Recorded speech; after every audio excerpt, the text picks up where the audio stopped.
Hola, bienvenidos a la clase 6 del curso de procesamiento del lenguaje natural. Vamos a llegar por fin a la clase más importante del curso, la clase donde todo lo que vimos anteriormente termina confluyendo en lo que se está usando hoy en día para construir todo, no solo modelos de procesamiento del lenguaje natural, que es para lo que se creó inicialmente, sino que ha trascendido las barreras del campo, digamos, y se ha pasado a otros campos hermanos como el procesamiento de imágenes o computer vision. Así que está muy bueno esto. Vamos a ver cómo mejora con respecto a todo lo que vimos anteriormente e incluso vamos a poder jugar un poco con estos transformers que hasta ahora no los había presentado. La estructura que vamos a ver es la de los Transformers, que lo que tiene de bueno, lo que trajo este boom, esta revolución en el campo del procesamiento del lenguaje natural, es que no utiliza redes recurrentes.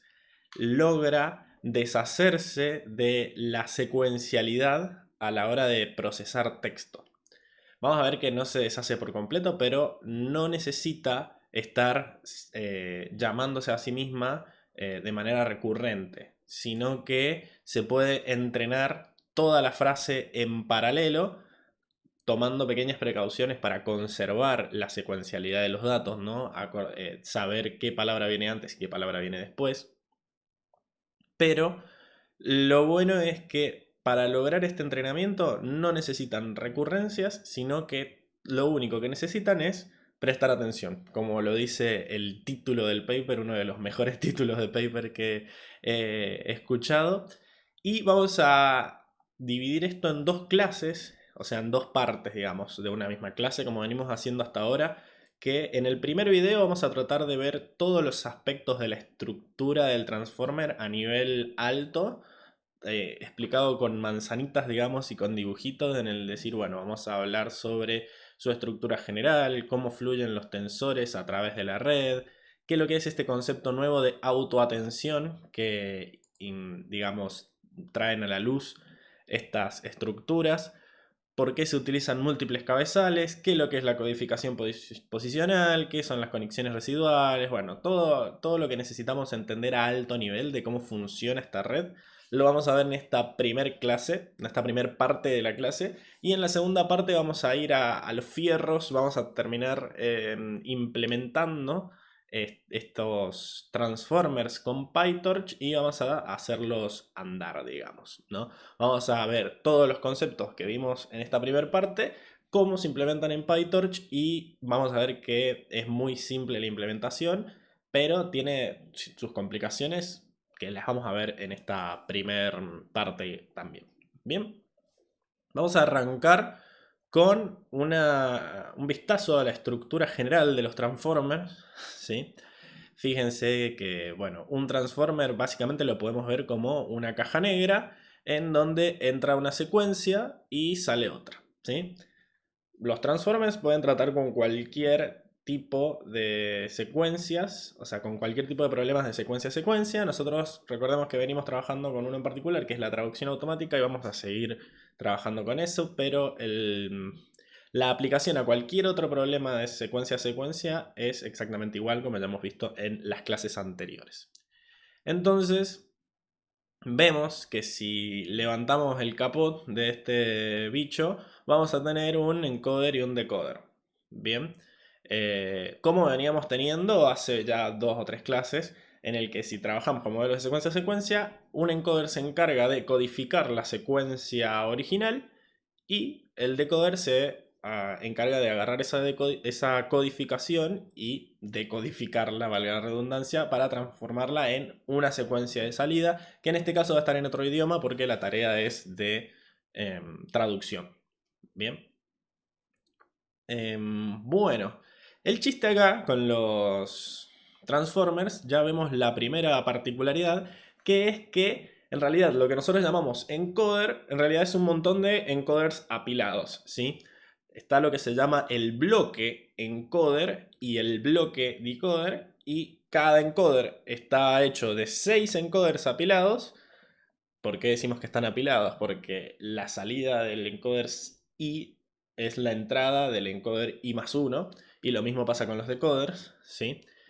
Y lo que tenemos también es que los tensores fluyen de manera independiente a través de todos estos bloques. Bien, le pasamos la secuencia de entrada completa y cada una de esas palabras fluye independientemente hacia arriba en el encoder, en cada uno de los encoders que van pasándose, digamos, en cadena, ¿no?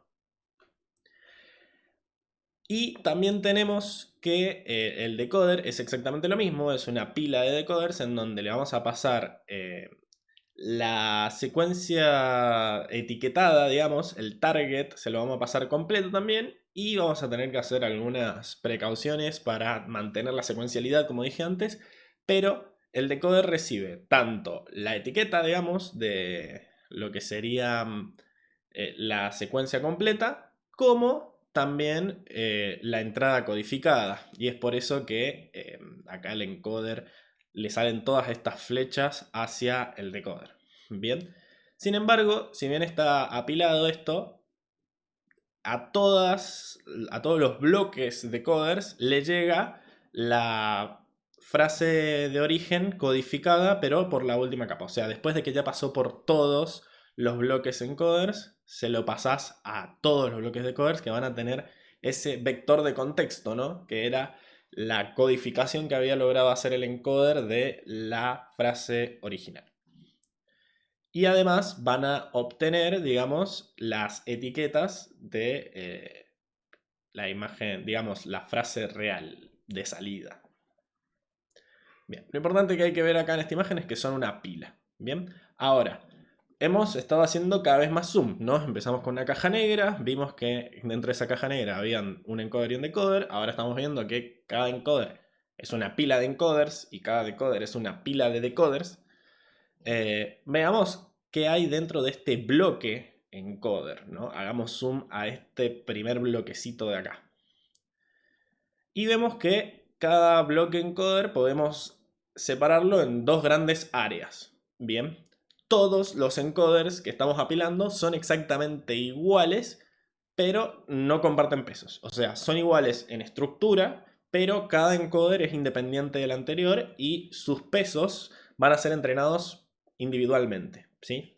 Es como cuando nosotros generamos un modelo que decimos, bueno, capa densa 1, capa densa 2, capa densa 3 y todas son un NN linear. Bueno, acá es lo mismo. Nosotros vamos a definir nuestro bloque encoder utilizando PyTorch customizable, ¿no? Utilizando NN module, y cada encoder, digamos, el encoder del transformer va a tener 6 bloques encoders que se van a generar con la clase que nosotros usemos para generar ese bloque, pero van a ser 6 distintas. Es decir que los pesos no van a estar conectados, sino que cada uno se va a entrenar de manera independiente. Ahora, este encoder tiene dos partes, como dijimos antes. Una primera parte de self-attention o auto-atención, que es muy parecido a lo que vieron con Luciano la semana pasada acerca de la atención normal, pero esta es autoatención porque en vez de usar atención para fijarnos en el vector que nos tiró el encoder, a ver, nosotros usábamos atención en el decoder en la clase anterior, ¿verdad? El decoder prestaba atención a ciertas partes de la frase del encoder utilizando esto que vimos en la clase pasada. Bueno, ahora el encoder también tiene atención, pero es autoatención porque la frase que está procesando en ese momento, que es la frase de entrada, se está fijando en sí misma para ver a qué partes prestarle atención. Este concepto podría ser como, por ejemplo, mi hermana quiere jugar conmigo y su perrito, ¿no? Ese su perrito, ese su, ¿de quién está hablando? Nosotros tenemos que entender todo lo que venimos diciendo antes en la frase para saber a quién se refiere ese su. O sea, yo logro entender que ese su está haciendo referencia a mi hermana porque yo puedo saber a qué partes de la frase prestar atención cuando llegue el momento de hablar del perrito. Bueno, eso es lo que está tratando de hacer acá la autoatención. En vez de fijarse en otra frase para entender esta, lo que hacemos es mirar las otras partes de esta misma frase para entender la palabra en particular que estoy analizando. ¿Sí? Bien. Bueno, eso es self-attention. Vamos a ver las diferencias con el attention normal, pero eso lo vamos a ver más adelante. El tema es que este vector de autoatención genera un vector por cada palabra de entrada, mirando las palabras de alrededor, ¿no? Y eso se lo pasa a una red feedforward, que es una forma más elegante de llamar a los perceptrones multiclase de toda la vida, ¿no? Estos MLP, que son básicamente una red que solo tiene capas densas. Así que cada encoder tiene un MLP adentro que se encarga de aprender cosas sobre los vectores que le tiró la capa de autoatención. ¿Bien? Bueno, la diferencia entre los bloques encoder y los bloques decoder es que los bloques decoder, además de tener estas dos capas que les dije, estos dos bloques, estos dos subbloques dentro del bloque, la autoatención, que es a prestar atención sobre la misma frase de entrada, y el feedforward, que es básicamente capas densas que aprenden cosas. Acá tenemos un tercer bloque que está entre medio de los dos anteriores, que es la atención encoder-decoder, que esta sí es la atención normal que habíamos visto la clase pasada, ¿no? En este caso, el decoder está prestando atención a la frase codificada que le largó el encoder. No está haciendo autoatención en ese bloque, porque fíjate que inmediatamente anterior sí hace autoatención, sino que en este segundo bloque está prestándole atención a lo que le devolvió el encoder. Es decir, esta palabra de mi frase traducida, ¿a qué partes de la frase original le tiene que prestar atención? Eso es lo que hace la atención encoder-decoder. Pero también tiene su capa de autoatención que se hace antes de, bueno, esta palabra en la frase traducida. ¿A qué otra palabra de la frase traducida está relacionada? ¿Sí? Se mira a sí mismo cuando hace autoatención y está mirando a lo que dijo el encoder cuando está haciendo esta atención encoder-decoder. Básicamente esa es la estructura de los bloques. La diferencia entre el encoder y el decoder es que el decoder tiene esta tercera área, este tercer subbloque que se encarga de hacer autoatención, no hacer autoatención, sino atención a la antigüita. Bien. Bueno, veamos ahora cómo se van moviendo los tensores dentro de estas estructuras que estamos generando. Necesito tomar un poquito de agua. Bueno.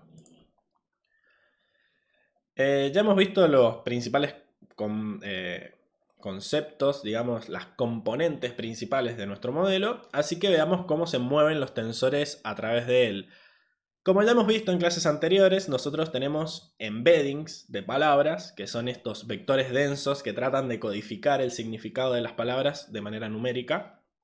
Así que, como siempre, vamos a empezar transformando los índices de las palabras dentro del vocabulario en estos embeddings. Entonces, por ejemplo, para la frase Je suis étudiant, mi francés, ulala, señor francés, que es básicamente soy un estudiante o soy estudiante en español, va a tener, bueno, esta frase va a tener 3 palabras, o sea que cada una de esas palabras va a tener su embedding. Bien, fíjense que una cosa interesante es que, dado que nosotros vamos a mirar toda la frase al mismo tiempo, de manera paralela, tenemos que establecer un máximo de tamaño de frase, ¿no? Que era algo que en las redes recurrentes no se hacía por una cuestión de que no era necesario. Las redes recurrentes agarraban la primera y hacían todo el procesamiento. Después se volvían a ejecutar agarrando la segunda palabra y después la tercera. O sea, si venía una frase más larga, íbamos a tardar más en procesarla, pero no se iba a romper nada, porque a lo sumo íbamos a seguir iterando y seguir iterando hasta que llegáramos al token de fin de oración. Acá no, porque acá estamos procesando todos los tokens a la vez. Y por cada token necesitamos tener nuestro pedacito de modelo asociado a ese token. Así que sí o sí tenemos que definir un tamaño de secuencia máximo, que es uno de los problemas que tienen los transformers con respecto a las redes neuronales recurrentes, que nos obligan a fijar un tamaño máximo de oración. El chiste es que no es un gran problema porque, dado que esto nos está agregando una paralelización que antes soñábamos con tener, porque sí o sí estábamos obligados a hacer las cosas en orden, como acá estamos haciendo una paralelización, podemos establecer un tamaño máximo de oración muy grande que aún así va a seguir siendo más rápido que las redes recurrentes, ¿no? Y bueno, también tenemos que definir un tamaño de embedding, que eso ya es un problema que veníamos acarreando desde antes. Bueno, acá lo que dice es que cada embedding es de tamaño 512. Y me olvido que no tengo que hacerle doble clic, pero acá lo dice. Bien, entonces nuestros embeddings van a ser de tamaño 512. El chiste acá es que, bueno, estos tres embeddings van a entrar al primer encoder, ¿no? Al encoder del fondo, y se va a hacer autoatención sobre ellos. Ya vamos a hablar bien específicamente de qué es lo que hace la capa de autoatención, pero ya dijimos a grandes rasgos que se fijaba, trataba de entender qué estaba diciendo este token en particular mirando a los de alrededor. Así que técnicamente la capa de self-attention está, digamos, la capa de self-attention de cada token está mirando al resto de los tokens por una cuestión de que se hace un softmax y tiene en cuenta toda la frase a la hora de hacerlo. Pero una vez que la capa de autoatención largó un vector por cada uno de los tokens de entrada, se mueven por la capa feedforward de manera independiente, ¿sí? Entonces, ya como que cada vector se va moviendo de manera independiente por el encoder y esto hace que sea tan paralelizable, ¿no? Porque no hay dependencias entre palabras, a diferencia de las redes recurrentes en donde yo iba, sí o sí tenía que esperar a que la palabra anterior haya sido procesada. Acá, cada palabra presta atención a lo de su alrededor, pero una vez que ya miró toda la frase, vaga libre por el resto del encoder sin tener que estar pensando en qué dicen las otras palabras y quién vino antes o quién vino después. El tema es que ustedes estarán pensando, bueno, si tenemos 6 encoders, ¿cómo hacen todos para recibir los embeddings? Y la verdad es que no, solo el de abajo recibe los embeddings de las palabras, pero nosotros tenemos una interfaz común entre todos los encoders. Es decir, cada encoder va a esperar este tamaño máximo de oración, va a recibir siempre esa cantidad de vectores de el tamaño del embedding, en este caso de 512, ¿sí? Ese tamaño máximo va a tener que ser agarrar la oración más larga de nuestro dataset de entrenamiento y ese va a ser el tamaño máximo. Todas las que sean menores a esa cantidad serán rellenadas, como hemos hecho antes, ¿no? Si nosotros tenemos un tamaño máximo de 100 palabras y nuestra oración tiene 40, bueno, habrá 60 vectores padding al final, ¿no? Pero todos los encoders saben que tienen que recibir n vectores de 512 dimensiones. El de abajo, el encoder de abajo, va a recibir n embeddings, ¿no? De palabras.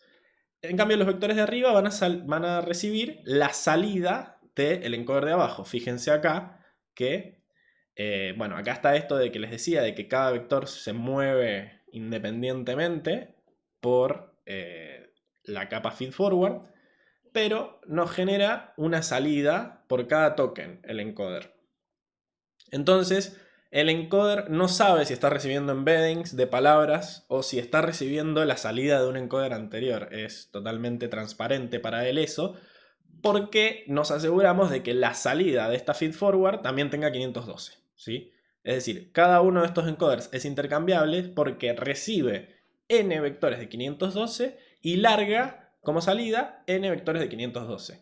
Entre medio han hecho transformaciones. Obviamente los valores que entraron no son los mismos valores que salieron, pero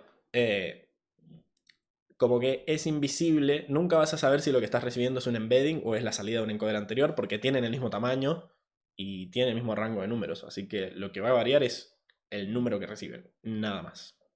o sea, los valores de cada una de las componentes del vector.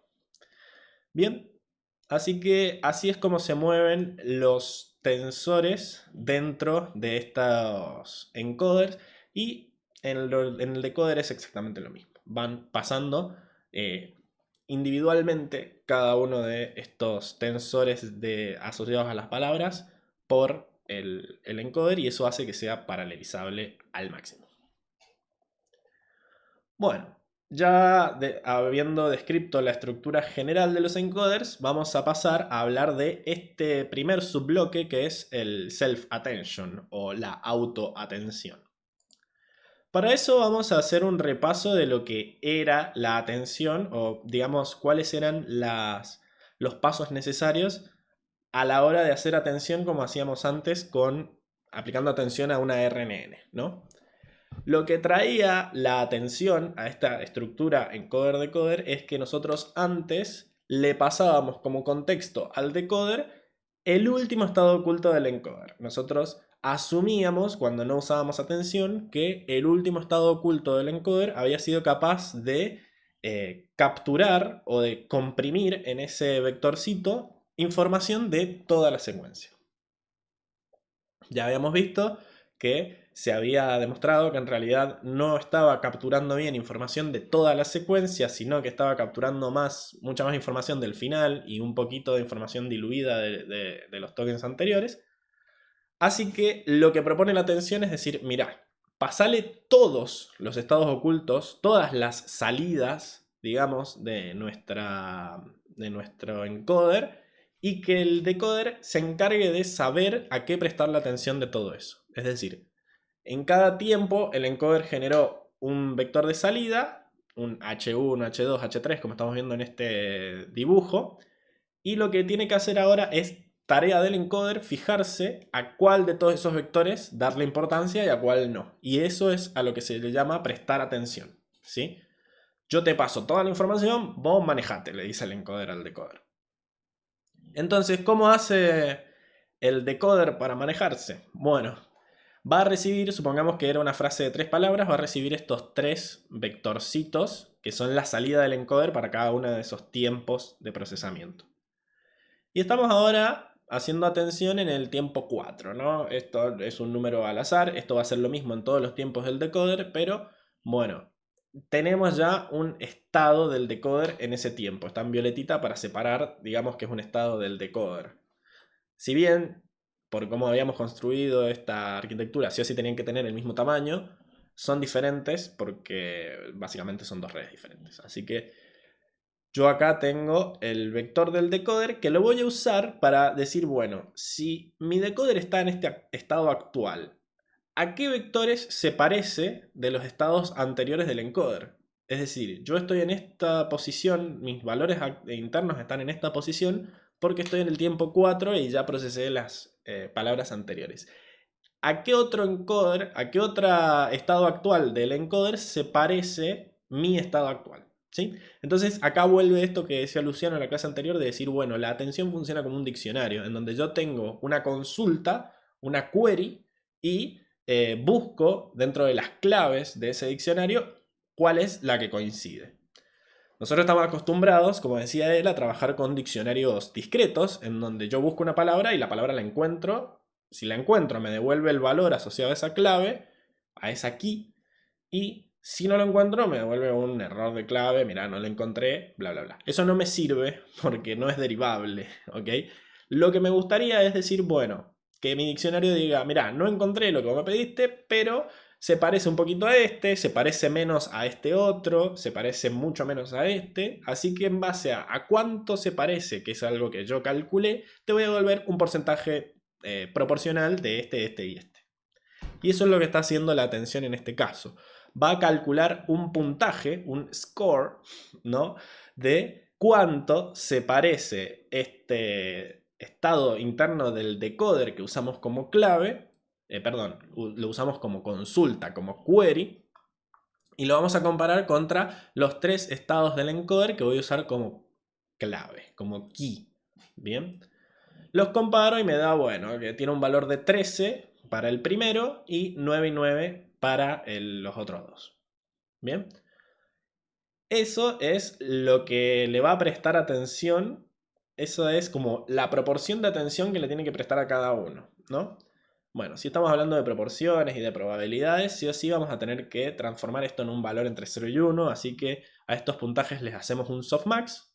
Y después lo que hacemos es obtener un vector de contexto para ese tiempo del decoder que sea una suma ponderada de los otros tres. Es decir, bueno, si estos valores de softmax están sacados de la galera, no son los valores reales con estos valores de logit de arriba, pero supongamos que el softmax nos dio un 96% de prestarle atención a este y un 2% de prestarle atención a cada uno de los otros.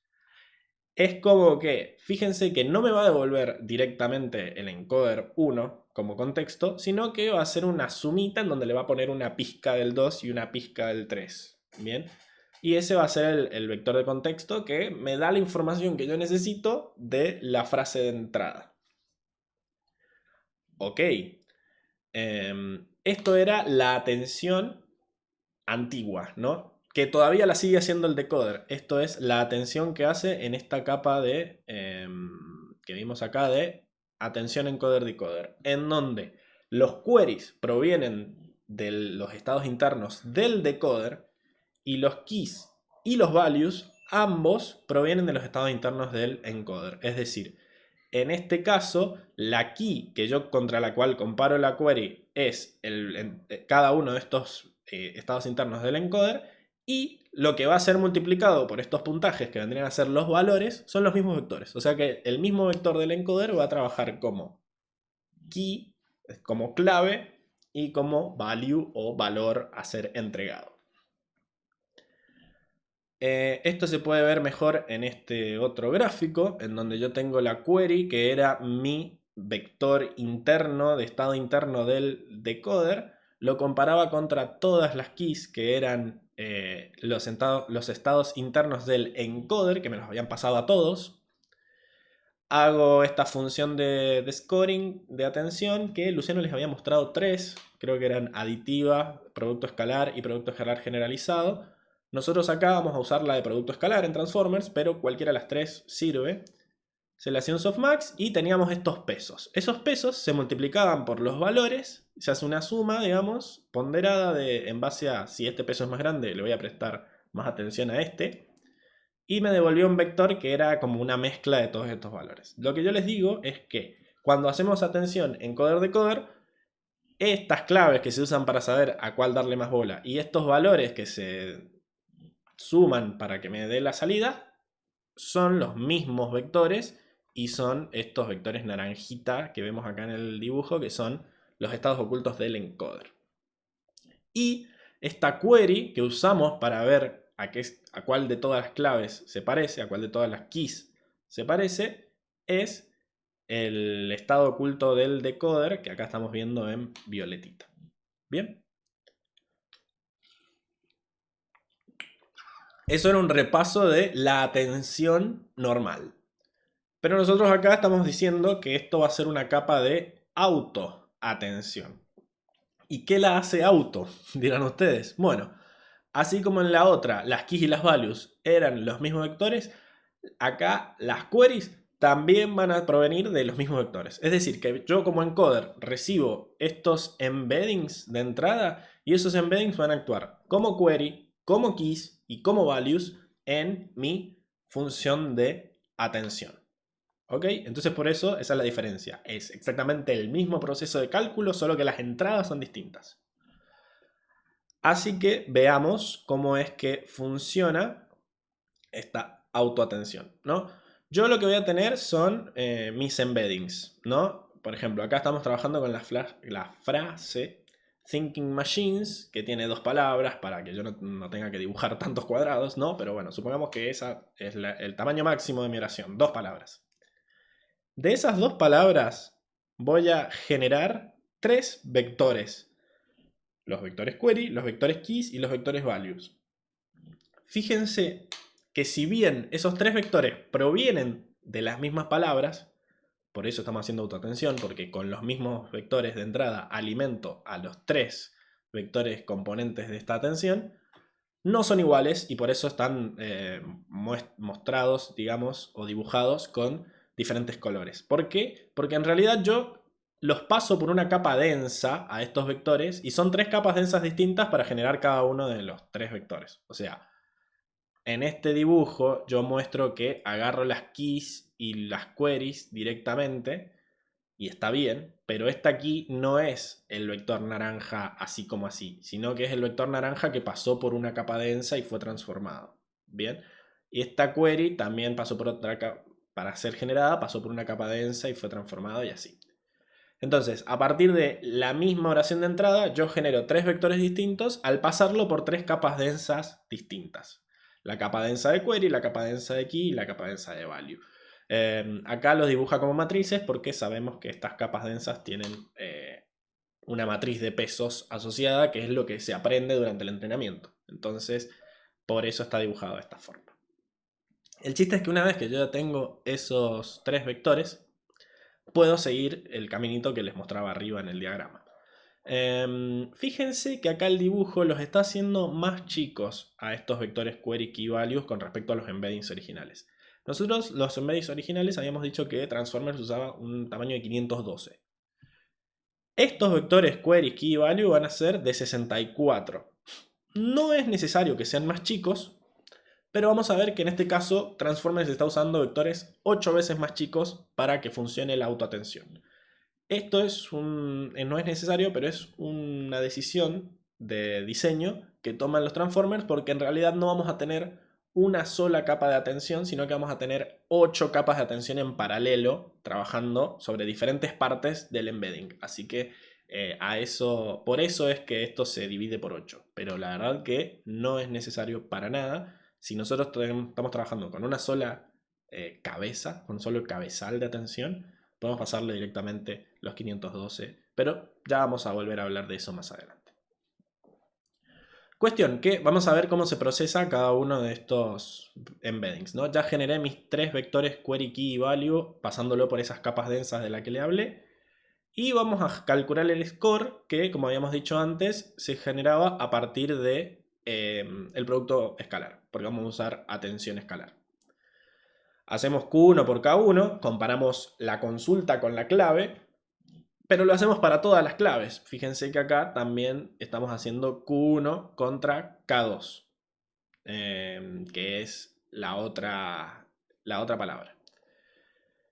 Y bueno, que habíamos dicho que, bueno, acá hace una cuestión de que hace una escala, lo divide por 8, que es la raíz cuadrada del tamaño de los vectores estos que son de 64. Y al dividir eso, después con esos valores hace el softmax. Bien. Y nos da 0,88 y 0,12. Eso quiere decir que para la primera palabra se está fijando mucho en ella misma y un poquito en la otra. ¿Ok? Y después lo que hace es que ese valor de softmax lo multiplica por los 2 vectores y esos 2 vectores se suman para generar solo el Z1, porque estamos usando Q1. Fíjense, algo que está muy bonito en este gráfico es que si bien está como en un rectángulo, ¿no? Todo esto de toda la sección de Q1, necesitamos ver también todo lo de un pedazo de los otros vectores para calcular el softmax, ¿sí? Porque el softmax se fija en cuál es la proporción de este cálculo que hice acá con respecto a todos los otros cálculos que hice en la misma frase. Entonces está bueno que eso se marque como que para este cálculo necesitamos saber los de todos. Entonces es como que se puede hacer en paralelo el producto punto, pero una vez que tenga los n producto puntos de los vectores de la frase, voy a tener que calcular este softmax usándolos a todos a la vez. Así que ahí como que se pierde un poco la paralelización, pero es necesaria para calcular esta proporción. Y otra cosa que se ve muy bien es cómo este vector B2, que no sé si lo están viendo, pero supongo que el B2 sí lo ven, acá se ven como unos cuadraditos muy claritos, está marcando este efecto de que como está siendo multiplicado por un número mucho más chico que el otro, su influencia es mucho menor. Pero lo importante es que se suman todos los vectores values de toda la frase para generar un vector de contexto de esa palabra. ¿Ok? Bueno, acá lo estamos viendo en función de vectores y de cada palabra, pero recuerden que esto se puede hacer muy fácil de manera paralelizable apilando todos los vectores como una matriz y trabajando matricialmente, y saben que PyTorch por debajo hace eso. ¿Ok? Pero bueno, lo que les había dicho antes, de que en realidad no estamos prestando atención de una manera, sino que estamos trabajando con múltiples cabezales. Es decir que, y esas cabezas son 8, ¿ok? Así que lo que tenemos es que en realidad esto es como una analogía de decir, bueno, en vez de tener a una sola persona prestando atención, tenés a 8 personas prestando atención al mismo tiempo. Y cada una de esas personas va a tender a fijarse en cosas distintas de la frase. ¿Ok? Si bien puede haber un consenso de que todos más o menos nos fijemos en lo mismo, la idea es que no todos nos vamos a fijar en exactamente lo mismo, y en esa disparidad de criterios es de donde sacamos información colectiva, ¿no? Lo que se llama inteligencia colectiva. Entonces acá están haciendo lo mismo. Acá hay un poco de justificación de por qué hacen esto, pero lo esencial es que acá, por ejemplo, si tuviéramos dos cabezas, cada cabeza va a tener su propia matriz de capa densa, estas que uso para generar las queries, las keys y los values, van a ser generados de manera distinta. Así que ya eso va a cambiar un montón, porque van a prestar atención de diferentes maneras, porque cada una de las palabras va a estar representada de manera distinta porque fue multiplicado por una matriz distinta. Entonces, estos cabezales de atención son independientes entre ellos y se pueden paralelizar. Fíjense que nosotros acá tenemos nuestra matriz X, ya viendo esto de que todo se hace al mismo tiempo, no es que cada vector se analiza por separado. Tenemos nuestra matriz de dos filas, en donde la primera fila es thinkings y la segunda es machines, que es la entrada. Esta X se multiplica por W0Q y nos da Q del cabezal 0. Y nos multiplica por W1Q y nos da la Q del cabezal 1. Y eso si fueran dos cabezas. Acá Transformers está usando 8 cabezas. Así que vamos a tener de W0Q hasta W7Q. De W0K para generar las keys hasta W7K. Entonces cada una de esas cabezas se va a fijar en cosas distintas. Y va a tener como su votito en la decisión final de a qué prestarle atención. La cabeza 1 va a decir, y a mí me parece que hay que prestarle atención a esta parte. La cabeza 2 va a decir, y a mí también, pero además prestar un poquito de atención a esto. Bueno, ¿cómo se vería todo esto? Bueno, acá hay otro gráfico que nos hace entender que hay 7. Entonces, para cada palabra vamos a tener 7 vectores de contexto. ¿Ok? Pero nosotros habíamos dicho que el encoder de arriba está esperando que nosotros le demos un vector por palabra. ¿Qué es esto de darme 8? No entiendo qué crees que haga con esto. Entonces, antes de que salga del encoder, antes de que salga incluso de la capa de autoatención, de la parte de autoatención, lo que hacemos es agarrar las 7 salidas, estas que nos generó cada una de nuestras cabezales de atención, y concatenarlos en un solo vector, pero después hay una nueva capa densa que recibe esa concatenación como entrada y genera un veredicto, ¿no? Es como que cada una de estas 8 cabezales presenta su punto de vista, y no es que le mandamos al encoder los 8 puntos de vista así pelados y que los lea y listo, sino que hay una capa final, está W0, que fíjense que es más grande porque tiene que recibir una entrada más grande, estas 8 entradas concatenadas, que es como que analiza lo que tienen que decir las 8 cabezales, pero genera una salida única, de decir, bueno, escuché todas sus opiniones, pero mi decisión es esta. Es como una especie de juez que termina decidiendo escuchando lo que dicen los 8 cabezales. ¿Bien? Entonces, vuelve a ser invisible para el encoder siguiente todo el proceso interno que se está haciendo en esta capa, porque está recibiendo de todas formas para una palabra un vector de contexto. Y listo. Todo este proceso de autoatención con múltiples cabezales está resumido en esta imagen, ¿no? En donde nosotros podemos recibir un embeddings de palabras, una matriz de embeddings, si somos justo el de abajo, o podemos recibir una matriz de salidas del encoder anterior, si somos cualquiera de los otros. El chiste es que, como van a tener el mismo tamaño, no tenemos forma de saber, si fuéramos el encoder, si esto es una matriz de embeddings o si es una matriz de salidas del encoder anterior. Pero cada una de esas entradas se multiplica por 8 tríos distintos de matrices para generar cada uno de estos 8 tríos de queries, keys y values que se van a usar para generar la autoatención, ¿no?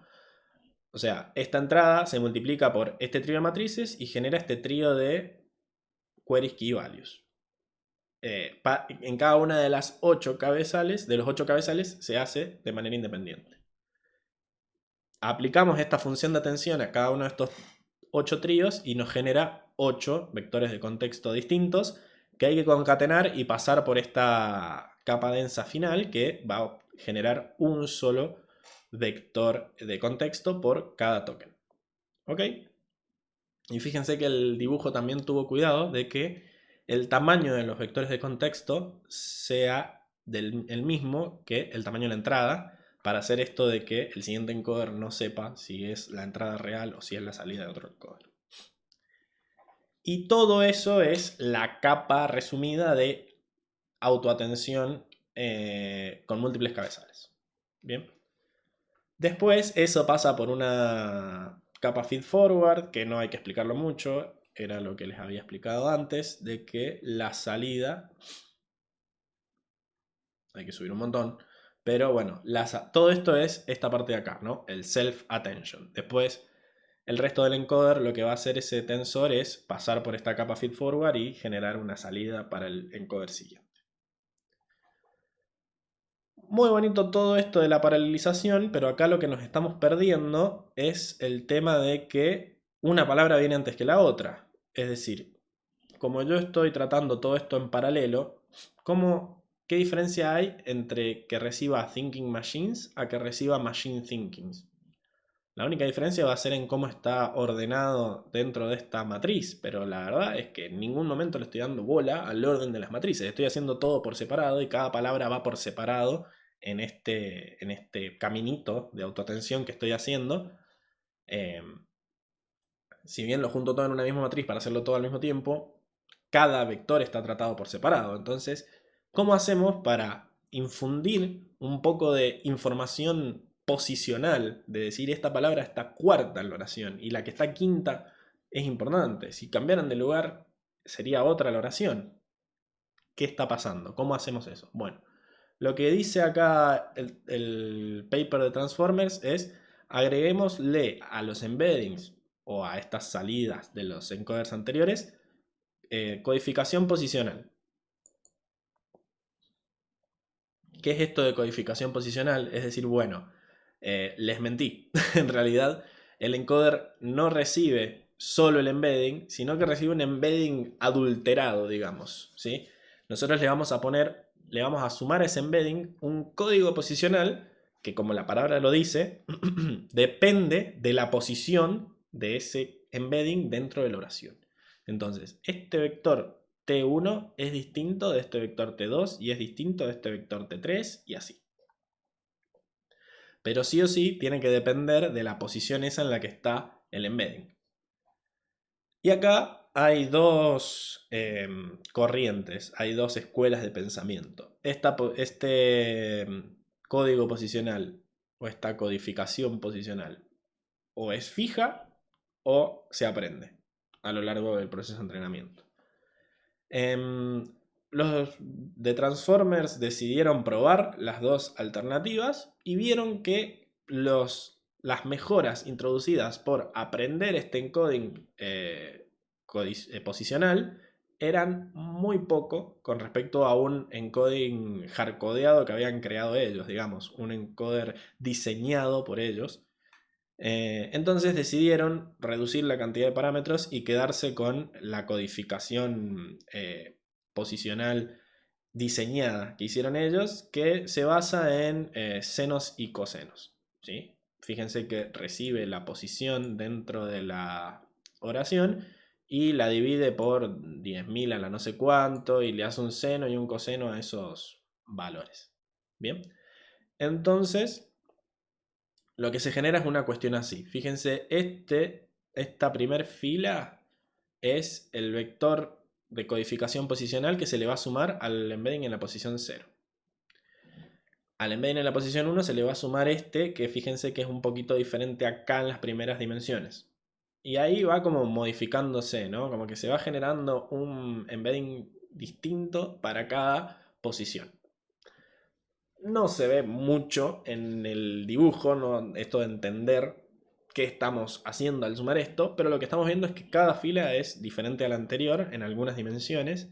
Entonces es como que estamos alterando mínimamente los embedding que le pasamos a la red para que sepan que si bien esto es un embedding de, por ejemplo, la palabra mesa, el embedding que recibe de la palabra mesa va a ser ligeramente distinto si esa palabra mesa estaba primera en la oración, o si estaba segunda, o si estaba tercera, o si estaba cuarta, o si estaba quinta. Es decir, en vez de asociar un número, o en vez de procesarlo en el orden en el que le corresponde a la palabra, yo le meto un cachito de ruido, pero un ruido controlado, para que se sepa que esa palabra está en cierta posición, porque ese ruido siempre viene asociado a esa posición. La red se va a terminar dando cuenta de eso. ¿Ok? Eso es lo que hace la codificación posicional. Si bien los de Transformer se fueron con este embedding prediseñado, la mayoría de los modelos que vinieron después dijeron nosotros vamos a entrenar y se acabó. Entonces esta codificación posicional que se le suma a los embeddings también se termina aprendiendo. Y nosotros en la implementación que hagamos en la segunda parte de la clase vamos a aprenderlos directamente, no vamos a diseñar esto, pero ellos en el paper lo hicieron así. Bien, ya con esto se entiende todo lo que está haciendo, cómo lo hace, cómo maneja el tema de las posiciones. Quedan un par de toquecitos de diseño, como pizcas de creatividad que metieron.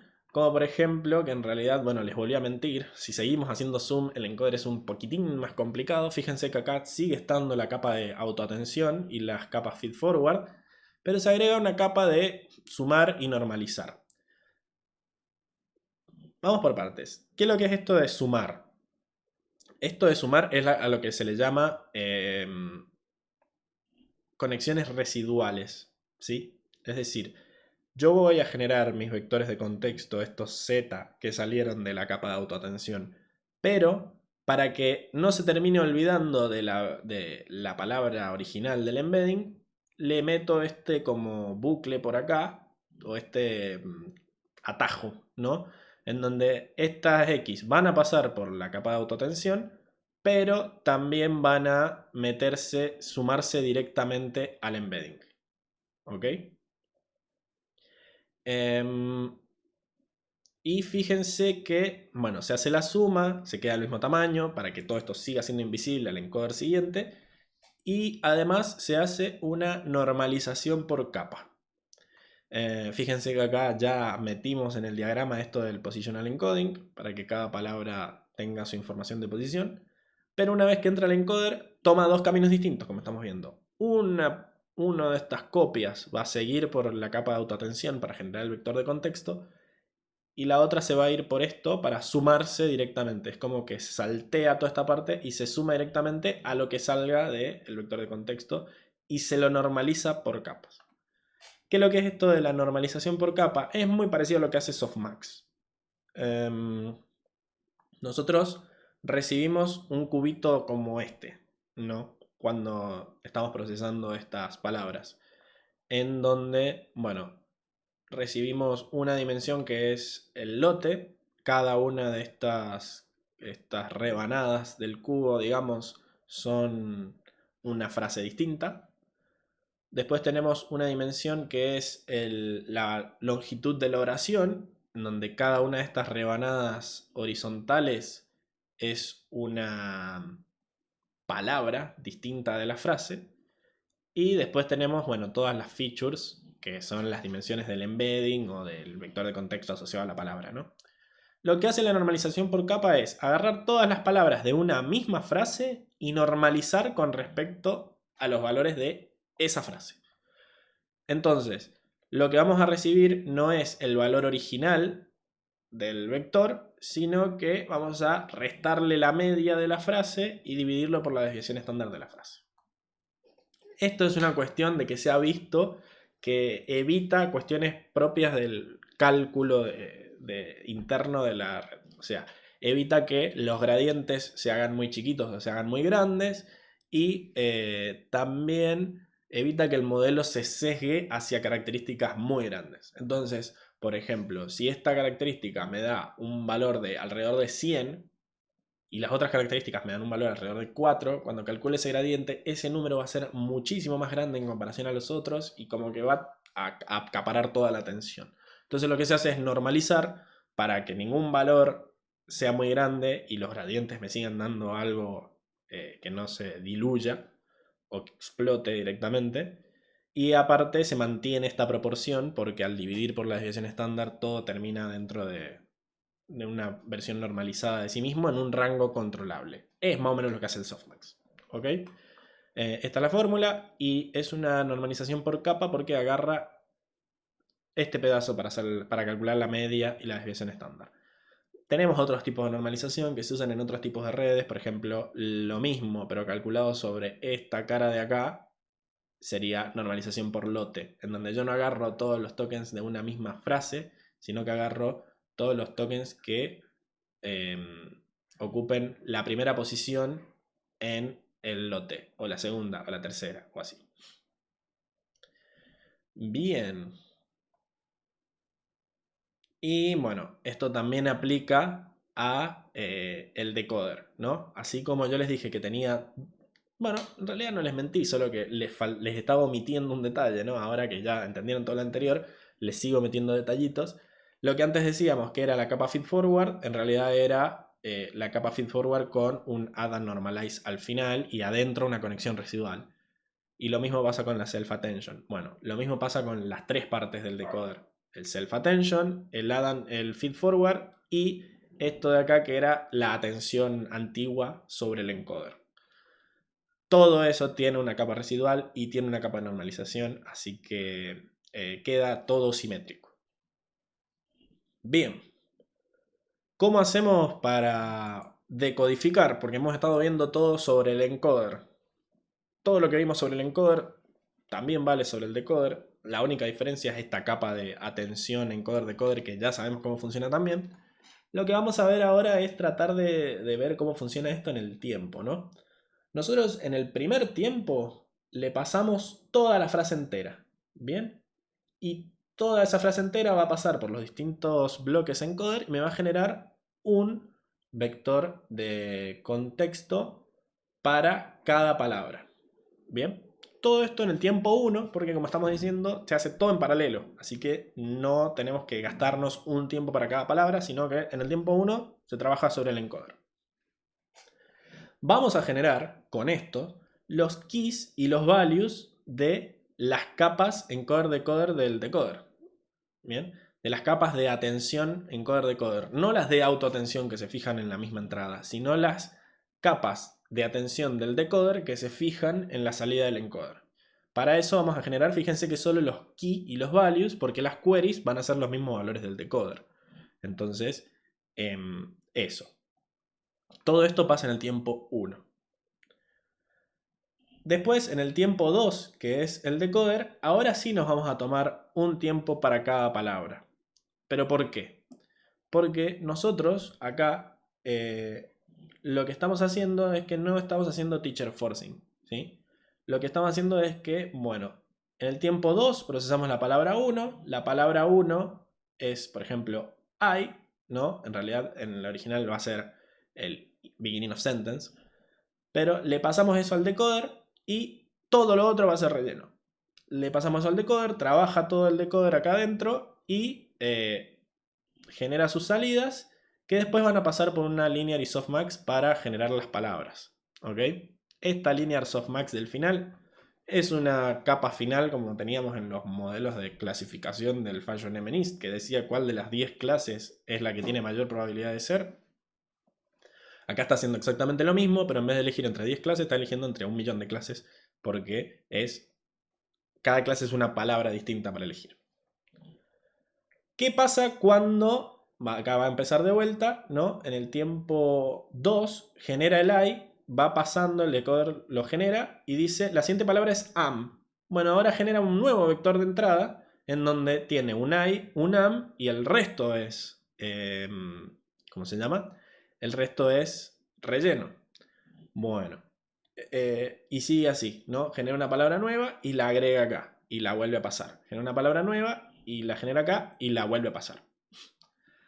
Así es como funcionaría en la etapa de predicción, ¿no? Yo itero y voy generando una palabra a la vez en la decodificación, ¿sí?